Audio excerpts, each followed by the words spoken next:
अस्सलामुअलैकुम, मैं हूं गुलाम मुस्तफ़ा।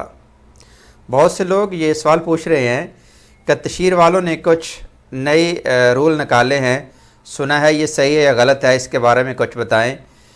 कि हमने कुछ वीडियो देखी हैं, कुछ इन्फॉर्मेशन हासिल किया है कि अभी तशहीर में अपॉइंटमेंट लेने के बाद वहाँ पर जब हम जाते हैं तो हमारे वो फिंगरप्रिंट लेते हैं, हमारे पासपोर्ट से वो डाटा एंट्री करते हैं।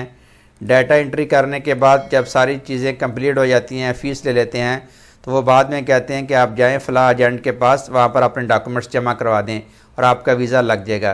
तो ये एक नया रूल है क्या, और कुछ लोग कहते हैं इसके बगैर हो रहा है। तो मैं आज इसके बारे में आपको कुछ क्लैरिफिकेशन देना चाहता हूँ, जो प्रैक्टिकल बहुत से लोगों से मैंने पूछा और वहाँ जो उन्होंने जाकर देखा है। तो ये बहुत क्लियर है। नंबर 1, जिन लोगों का वीज़ा फैमिली का है, यानी कि फैमिली वीज़ा वालों के लिए कुछ भी नहीं है, वो अपॉइंटमेंट लें। उसी तरह आपने वीडियो मेरी देखी होगी अपॉइंटमेंट लेने की, अपनी अपॉइंटमेंट लें तशहीर से, पूरे डॉक्यूमेंट्स लें और उसके बाद अपनी फैमिली को वहाँ पर भेज दें। वो आपका फिंगरप्रिंट करेगा और उसके बाद आपके सारे डॉक्यूमेंट्स लेके आपका वीज़ा प्रोसेस कर देगा। तो फैमिली वाले जितने भी हैं उनके सारे डॉक्यूमेंट्स, सब चीज़ें तशहीर में ही जमा होती हैं। और जिन लोगों का पर्सनल वीज़ा है, पर्सनल वीज़ा मतलब जिसमें वो कहते हैं ज़ियारत शख्सिया, तो शख्सिया के लिए ये है कि वो आपकी नया रूल उन्होंने निकाला है, जितने भी पर्सनल वीज़ा वाले हैं उन्होंने अपने डॉक्यूमेंट्स लेने हैं, यानी कि तशहीर से उसी तरह अपॉइंटमेंट लेनी है, पासपोर्ट लेना है, और जो उनको बुला रहा है बंदा कफ़ील या जो सऊदी या कोई और आदमी, उससे आपने एक चैम्बर वाला लेटर लेना है, क्यों बुला रहा है, ये सारे डॉक्यूमेंट्स लेकर जाना। आपके फिंगरप्रिंट होंगे, आपकी फ़ीस लेंगे वो उसी तरह जितनी नॉर्मल है, तकरीबन 45-46 हज़ार रुपया, और अगर लॉन्च है तो 60 हज़ार। वो लेने के बाद कंप्लीट सेट होने के बाद आपके जितने डॉक्यूमेंट्स हैं वो आपको दे देंगे। वहाँ से आपको एक कार्ड दे देंगे, एक पर्ची दे देंगे, उसके ऊपर लिखा होगा कि आप जाएं रावलपिंडी में, इस्लामाबाद में, लाहौर में, वहाँ एजेंट के पास जाकर अपने डॉक्यूमेंट्स जमा करवा दें।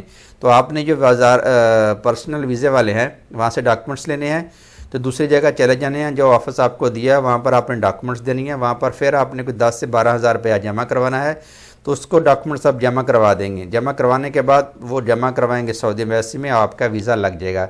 यानी कि मेरे कहने का मतलब ये है आपके लिए क्लियर, जितने भी फैमिली विजिट वीज़ा वाले हैं उनका तशहीर में जमा हो जाते हैं डॉक्यूमेंट्स, और जिनका पर्सनल वीज़ा है यानी कि शख्सिया ज़ियारतें, उनके सऊदी तशहीर में डॉक्यूमेंट्स जमा नहीं होते, बल्कि उन्होंने मोस्ट ऑफ को वो एजेंट के पास भेज जाते हैं। आपने एजेंट के पास जाना है। उससे ये नुकसान हो रहा है कि आपका टाइम ज़ाया होता है, प्लस आपकी फ़ीस थोड़ी बढ़ गई है, क्योंकि पहले फ़ीस तशहीर की होती थी, वो आपने देनी है 45-46 हज़ार रुपया, और आपने जो एजेंट के पास जाओगे वहाँ भी उसको पैसे देने हैं, तो वीज़ा लगा के आपको दे देगा। ये एक छोटा सा फ़र्क है, सबके लिए ये कानून लागू नहीं किया अभी तक इन्होंने। तो ये इन्फॉर्मेशन थी, मैं आपके साथ शेयर की। अगर और इस तरह की इन्फॉर्मेशन सऊदी इंजीनियर काउंसिल से रिलेटेड, वीज़े से रिलेटेड, टेक्निकल चाहिए तो मेरे चैनल GMG डिज़ाइन का विज़िट करें, और मेरे चैनल को प्लीज़ लाइक और सब्सक्राइब करें।